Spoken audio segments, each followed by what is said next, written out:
All right, Big Man, today is Tuesday. It is November 29th. Welcome to the Dog Walk presented by Barstool Sports. Here with Chief. Chief, how are you? I'm doing very well, Ed. How are you doing? Yeah, I'm doing well. Besides, you got that like cornucopia beanie going. This is a look that I was cultivating. I don't think I can do it. I hate it. I know. Have I ever told you that? That you hate the flop? I fucking hate the cornucopia floppy beanie. All right, so here's you know what I mean? The cornucopia? Yeah, where it's got the little flop and then shows the hair. Fucking hate that. I don't blame you because it's normally like a LA cool influencer guy wear. Hate it. Yeah.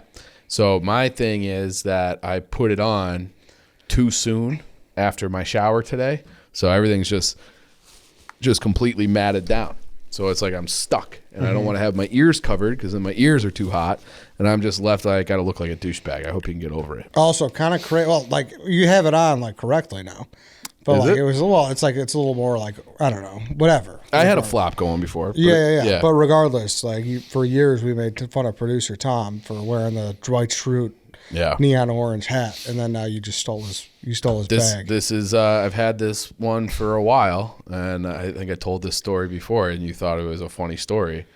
I think it was you, but I was on a ski trip with some girl that I was seeing, and she was not a great skier, and like you're on the mountain, like phones are in like some tucked away pocket and all your fucking gear.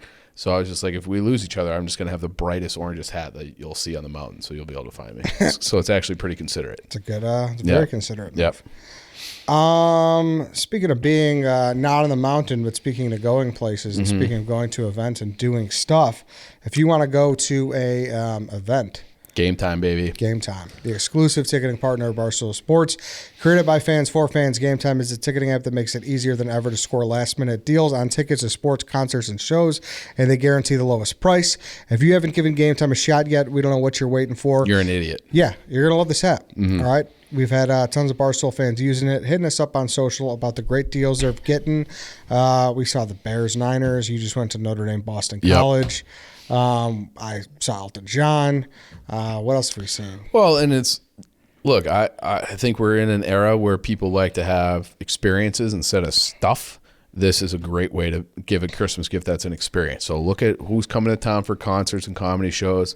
The Blackhawks are a fun team to watch. The Bulls are a fun team to watch. You have options, and all of your options that you'll ever need are on GameTime. And nobody likes wrapping gifts. I'm just going to send some tickets. I'm going to be sitting across from somebody on Christmas morning and be like, bam, look at your phone. You got 2 tickets. That's the thing, too. Like, you're in the same boat as me. Like, I have a bunch of nieces and nephews, and, like, I don't want to buy them gifts where they're not going to, like, remember. So some plastic junk. I'm probably look up what kind of freaking, I don't think the Wiggles are around anymore, but, like, any kind of Disney on Ice and call it a day. Zaboomafoo. Exactly. I don't know. Whatever is around. So, yeah. Download the GameTime app, go to the account tab, create a login, redeem code DOGWALK for $20 off your first purchase.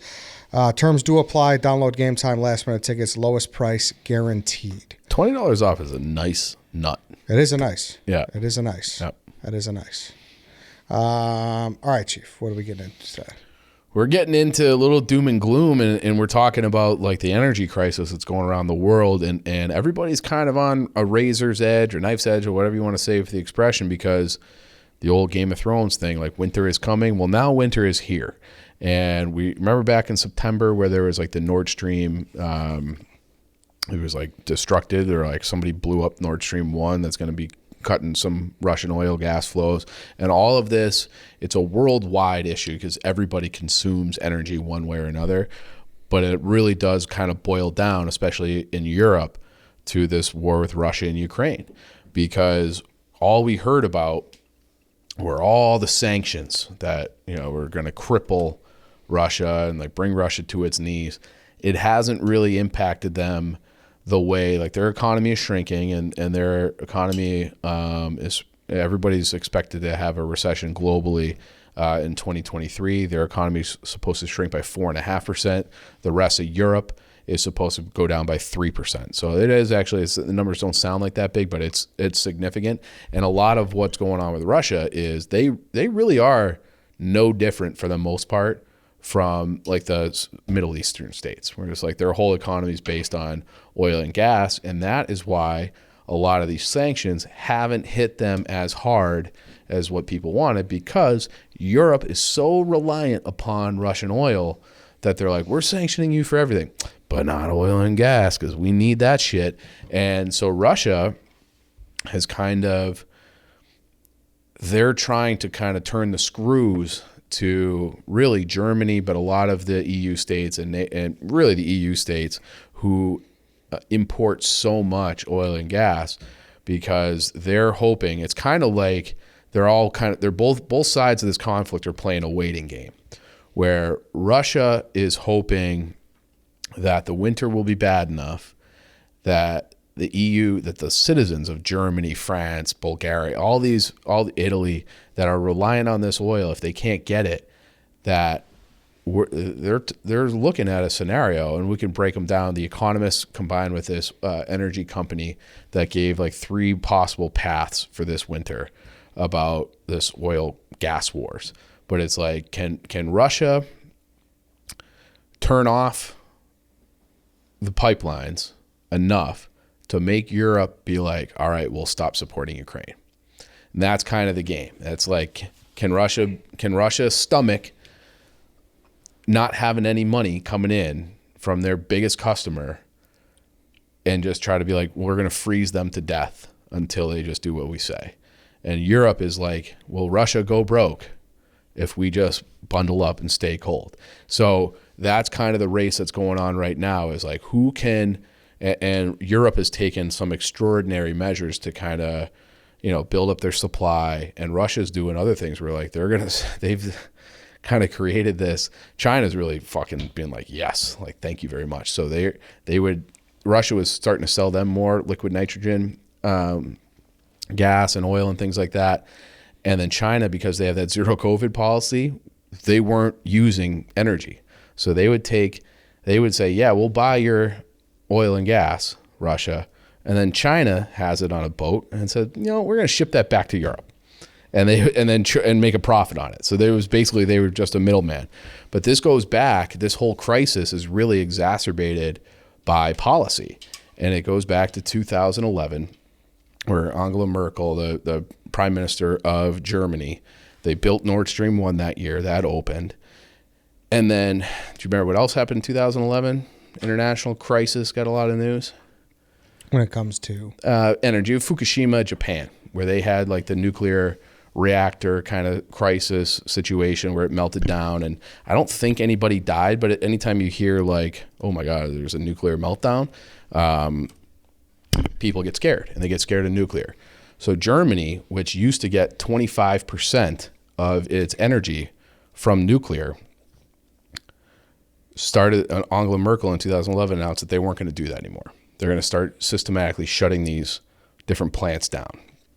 And they got burned by this already, because in 2014 they had started this process, and then they were having energy like problems in 2014, to the point that they had to turn their coal-fired energy plants back on. So they had put those in mothballs like forever, because coal is like the dirtiest substance that you can burn for the environment. So they shut those off, and they went to nuclear, which was like the cleanest. But nuclear is harder to turn on and off on a dime. So they were like, well, we shut down these nuclear plants, but now we don't have enough energy for our grid. So turn the coal plants back on. It's like, well, that had the exact opposite effect of like, you want to be environmentally friendly. You did the exact wrong thing. So now you're into 2014, and they're having this energy issue where they're turning the coal plants back on. They don't want to do the nuclear. And they announced Nord Stream 2. Now, that one is like Nord Stream 1. Germany had a history of importing oil even from the USSR, like before the Berlin Wall fell. And they had this phrase for it where it's like, because Germany was a divided nation back then, and it was West Germany was going to import Soviet oil and gas. And the idea was from their prime minister at the time, and being like, if we do this and we have better business relations with them and we're reliant upon each other, maybe that will stop like another world war from breaking out, is what they were thinking. This is back in like 1969. So Angela Merkel was basically saying, yeah, we're going to shut down our nuclear plants. We're going to get in bed with Russia and Putin. And that's going to be like phase 2 of what we did in the 70s, where we were importing their oil, and it like helped normalize relations is what they were thinking. But in order to do that, you really had to ignore all of the red flags that Russia was already exhibiting. They had annexed Crimea, and they had in the Donbass region, and they had already done that in eastern Ukraine. They had done, like we had an episode about this, all the political assassinations on foreign soil, where Putin, any kind of enemy, and they would use like chemical and biological weapons to like kill political rivals on foreign soil. Like big time red flag, I would say, that you don't want to be further reliant on somebody willing to do that. And then, you know, they had this big crisis in the middle of that decade, was the refugee crisis coming from the Middle East and Syria. Well, Putin was bombing the shit out of Syria and like turning these towns into fucking rubble and exacerbating the migrant crisis that Germany was really at the forefront on. They took in millions of these Syrian refugees, and then they had the same thing happen in Libya. Or Russia wasn't involved in that one as much, but it was like another crisis and more people coming into Europe, and Russia's just sitting back, and they're doing like all these things that are making life more difficult and violating some of like the codes, we'll say, of the West. And nobody cared, and nobody wanted to care, raise a flag or say, hey, like maybe we shouldn't be doing this, because the energy was flowing, the gas was flowing, and everything was so cheap. And it got to the point where Europe became so dependent on it, and they began to further shut down those nuclear plants. Like France is not as impacted by this energy crisis as Germany, Poland, Czech Republic, Slovakia, and all these Eastern countries, because France gets 80% of their power from nuclear. So France is fine. Germany is kind of fucked because they shut down these plants. So in 2011, they're getting 25%. In the beginning of 2021, they had shut all but 6 nuclear plants. So they had 17 10 years ago. Now they're down to 6, and that was accounting for last year. So even while this is going on, they're still closing nuclear plants. And that they went from 25% to 11.3%. Now they're down to only 3% of their grid is powered by nuclear. So they're the richest country in Europe, but Russia has them by the balls. And it's like this race, like it's almost like a game of chicken. Like who's going to blink first? Is it going to be the Europeans because they're afraid of their own citizens, and people are going crazy, and people are theoretically dying from hypothermia, and it's not just heating their houses, it's all electricity. So you could have like rolling blackouts across Germany and just have people sitting in the dark in winter because they can't get enough oil and gas. So it's a very serious situation. And then Russia, historically, in the last 10 years or so, they provide 45% of all European energy. So that oil and gas, they go to power plants that light up your cities, power your factories, do all this shit. And now that's going to be, theoretically, Putin could take it off the table, and that would be a big fucking problem. But it is like they're racing against each other. So I mentioned earlier, The Economist and this other energy company, like they've laid out the three scenarios. It's like what's that? Like mama bear, papa bear, baby bear, like optimistic, pessimistic, and like, oh, we're holy fuck. Like it's actually like the worst situation imaginable. So the optimistic version of this is that everything's going to be kind of fine. It could be a little bit tough, but it'll be kind of fine. Europe has stockpiled. They've been spending all summer. They've been building new places to store liquid nitrogen gas, to store oil, and they're actually almost at capacity. So they think that between some measures where they're telling their people, hey, like, I don't know, what temperature do you keep your house at in the winter? Do you know? You want to be honest? Yeah. Be honest. What do you keep yours at? I actually don't know because it's like the building does it. So it's like, do I turn on my own gas or not? I don't know.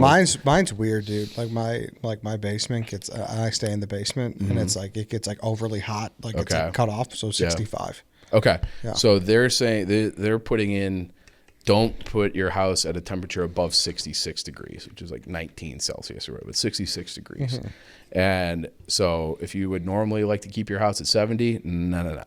Can't do that anymore. You're going to be at 66, but they think a combination of people using energy more efficiently and then they're taking these other measures where it's like, hey, if you're a manufacturer of something that requires a shit ton of energy, and those industries are glass making is one of them, making steel and making aluminum, you're out. Sorry. Like, so I know there's this company from my old days in packaging called Alcoa, and the Alcoa is like I think it is the actual biggest supplier of aluminum.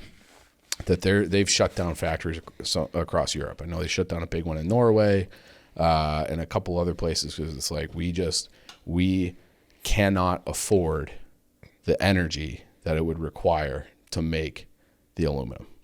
So they're just shutting the doors, and then some of that is by the government saying like you have to shut down, and other companies are just like economically like we can't afford to run our business with these energy costs.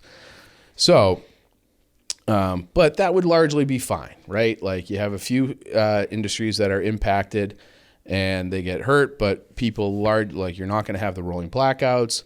You're not going to have people with hypothermia. You're going to be okay. The second kind of the middle version would be that Putin shuts off production or shuts off pipelines to basically everybody except for the countries that he's done business with. So they are pretty still in bed with Turkey, although they have kind of a contentious relationship. Hungary is probably the biggest Russia advocate in the EU. And so it's like if you just supply the countries that you're like friendly with, you're going to really squeeze Europe, but your coffers, like your bankroll is going to take a big time hit too if you're Russia. But then it is again that race. And remember when Biden, he went over to Saudi Arabia and he met with MBS and he's like, can you guys just produce more oil? And MBS is like, nah, like we're not going to do that. So the fear is that Putin shuts off the pipelines and convinces OPEC to slow their production. So now it's like you have a worldwide crisis of people just not being able to get energy, and the energy they do get is priced through the fucking roof because it's all supply and demand. And if there's 45% less energy in the market, then that's a bad situation for everybody in Europe. And Europe would still theoretically be able to get their hands on enough to get through the winter, but they would have to go into massive debt as like these individual countries to pay for imports from us, from Canada, Venezuela, maybe redirected LNG from China. And so it's like we can do it, but it's going to be expensive. Option 3 is like the nightmare scenario where Putin just says, fuck everybody. Like, we're fine. You guys are going to freeze to death. And he kind of has the power to do that, especially to Germany. And then he cuts up. And then if the other supplier, then they've built a new pipeline or building a new pipeline is Norway. So there's a lot of finger pointing going around, like who did the sabotage on Nord Stream 1? Some Biden says it was us. We say it was him. Well, if it was Biden, and even if it wasn't, or if it was Putin rather, he could still blow up that Norway pipeline too. So now you're like, you're not getting it from Norway. You're not getting it from Russia. You're not getting it from fucking anywhere. Then you would have people like doing things like, we got to heat our home with burning wood. We got to, burn cardboard, like extraordinary measures just to stay warm and like cook food. Because without those other measures, like you just don't have access to energy because everything was coming from Russia. So if he turns the tap off completely, people are fucked in a big way. Imagine you're like, hey, I want to make some fucking pasta. Well, I can't turn on my stove. Yeah. And I want to watch TV, or I want to not sit in the dark at night. Well, you can't because it's rolling blackouts. So if that happens, I don't think that this will happen, but this is the nightmare scenario.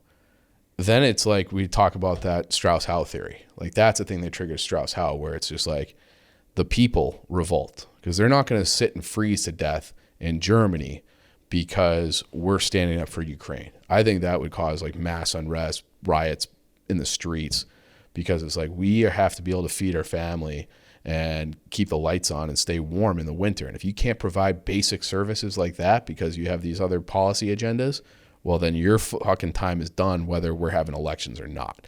And I think that is like the big fear, that there will be like an uprising among the people if Putin has the stomach and the wherewithal to like just shut off all income. And no one really knows, but I think people think that the scenario I just laid out is the least likely. But if it happens, then it's like, then it's like, does NATO and the EU kind of dissolve? Because Poland, the Baltic states like Lithuania, Estonia, whatever, they will do anything to stop Russia, their advance. Like they deeply distrust Russia. Russia has like, there's been theories that, Ukraine goes, well, then Estonia, Lithuania, all these places along the Baltic go that used to be part of the Soviet Empire. Poland would be next. So they're taking a hard line, and they will just be like, we'll burn cardboard all winter and we'll be fine. Germany, Italy, Austria, places like that might just be like, fuck that. We're not doing it. Yeah. So then it's like you have this division inside of the EU and infighting, and that's a strength for Putin too. So it's going to be very interesting to see how this plays out this winter, because you could have civil unrest. You could have people being like, don't give fucking Ukraine one more bullet, because I'm not going to freeze to death for Ukraine. And it'd be hard to argue with that, so it's going to be, it's a big problem. And that is like, there's that old expression where, and like that thing where they're burning wood and cardboard inside, that kills like so many people, especially children, every single year, these different poor parts of the world, because it's extremely dirty. You toxic. Get toxic, yeah. Influenza, all these different things that if you have that shit just in your house, you're going to like, you die eventually. Like it can cause like real sickness and real health concerns. And it's been a problem throughout human history in the developing world, where if you don't have that clean energy gas to heat your home and you have to rely on these other sources, it's very bad for your health. And there's the old expression that, when the aristocracy, like like the ruling class gets a cold, the poor people die of pneumonia. Yeah. And I think that could play itself out in Europe this winter if Putin really wants to play hardball, he could. And then those people turn against their own government, and who knows what happens. So it's a big problem, and it goes back to like we had our guy Michael Schnellenberger on here. Yeah, he wrote a book on this, right? He wrote a book on like the value. I don't know if he did it about Europe specifically, but about nuclear energy yeah. And how like it is clean, it is largely safe. And if you have that, then you're kind of, you have like autonomy. You're not like, you don't have to rely on some of these bad actors from the Middle East or Venezuela or Russia. Like you can be kind of like France, where it's like, it's good luck with that, Germany. Like we're going to be warm and toasty over here because we got 80% of our grid is through nuclear.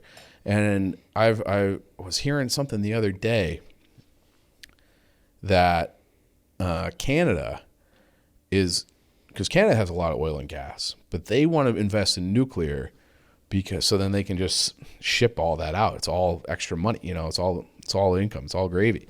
So you know what a nuclear sub is? Have you heard of that? It's a submarine that is powered by nuclear energy, but it's like a small little modular thing that they fit inside of a sub that they can just sail forever. And they're saying that like Canada is gonna experiment with putting like one of these things that like a small enough unit that it can just power like small towns. So they don't have to use any of their own resources. They're just going to have these smaller modular nuclear plants. It's like can power, maybe it can power like Lakeview. It can't power all of Chicago, but it can power like a neighborhood. And that's like another defense against, a situation where it's like you're reliant upon this authoritarian dictator, Putin, crazy guy, to be able to live. And that's kind of where it is. Yeah, it's crazy. It is crazy, and it's something that everybody's going to feel across the world, because it's it's like inflation and everything else, but it is supply and demand. And if Europe is going to have to get their energy from somewhere, Germany specifically, the biggest and the richest, they're going to have to get it from somewhere. So it's like the pipeline that was coming right in before, that was going to be cheap oil. Well, now they have to import it from something else. And that is there's like another theory by that guy, Bjorn Lomborg. It says, like, if you want to really save the planet, you should be making all forms of energy as cheap as possible, because that impacts everything. It impacts the price of your computer, impacts the price of your loaf of bread, price of milk. Everything ultimately is driven, at least in a major way, by cost of energy, because it touches every single production that we have. Farming, manufacturing, your fucking servers and the internet, like everything comes down to like the cost of energy, and everything gets more expensive. So if you want to like help poor people, the best way is to have lower energy costs. That gets people to make more money. And then there's like a certain threshold, and I can't remember exactly what it is, but if you get to, we'll just make up a number where it's like, if you get to like $50,000 a year, that's when you start to care about the environment. So the idea would be to like get all these people in China and India above absolute poverty, where it's like, hey, I'm not going to burn this wood because it's bad for the environment, and I have other cheaper, cleaner, healthier options like liquid nitrogen gas. So it's going to be very interesting to see how it plays out. Yeah, well. You nervous? Christmas canceled? No, I mean. Yeah. Glad we live here and not there. Yeah, that's for sure. Yeah. Fucking Putin. It feels like this has been going on a long time. Yeah. Yeah, too long. We'll see what happens. Yeah. I did have something. Fuck, I'm blanking out now. Bad brain day. We're right on the edge of the holiday. Yeah. I know. We're pre-recording because I'm going to be in the Boston for the dozen. So yeah. Fuck, what was it? I hope. I mean, this is bad omen. If we could live bet your dozen performance, I think I'm taking the under. I know. Yeah, based on your brain right now. Yeah, I know. But it's something. This is something that, like, if you want to be paying attention to world events, it's not something that's getting talked. I feel like Elon Musk and all these other things are getting talked about more than this. This should be the number one issue. This should be the number one thing talked about every night, because it is the one thing that people won't put up with. Like, they'll put up with higher costs. They won't put up with, I have no access to energy. Yeah. My baby is freezing. My grandma is freezing. Yeah. People won't put up with that. No, So you're right about that. yeah. Yeah. Well, I mean, at least now I know what I was going to say. Good. Isn't kind of is Venezuela like they're like a key piece here, no? Well, if they could figure it the fuck out, they're like a key piece. They would be so set up to step in and be huge. And we did an episode on them in 2019 when they were having all their protests, and they went from being one of the leading producers of oil in the world, and still have, I want to say it's like the third most oil reserves.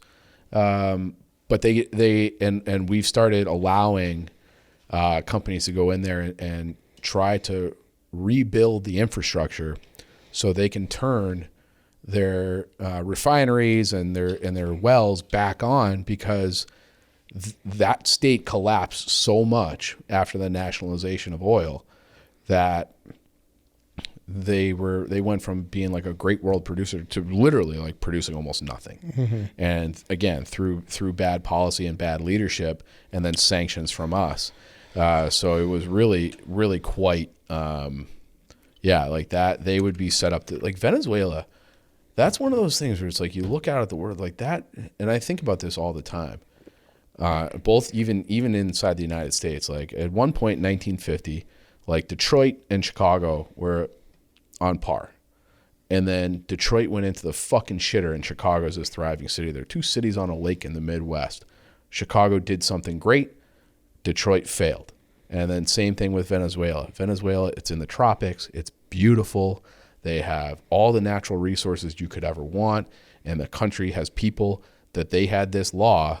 They had they made it illegal for doctors to list cause of death for the like children that were coming in there as starvation, because that's what they were dying of. But that's bad PR.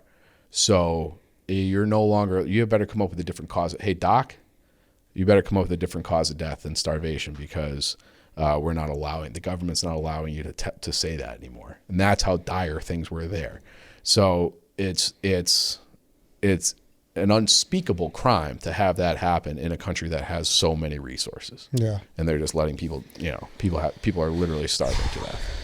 Be nice if, for that, just in general, the human health, they could figure it out. Yeah. But, money makes the world go round, and you got to be able to, if you have something that people want, you better be able to get it out and export it. Yeah. And, and you're seeing that with Canada right now too. Like Canada, they have a shit ton of oil in Alberta, and really Alberta, but it's policy that prevents them from shipping it in pipelines to the eastern part of the Canada where they can ship it to Europe. And, they were supposed to have the pipeline that ran down to New Orleans. That became a big political thing. All those things got shut down.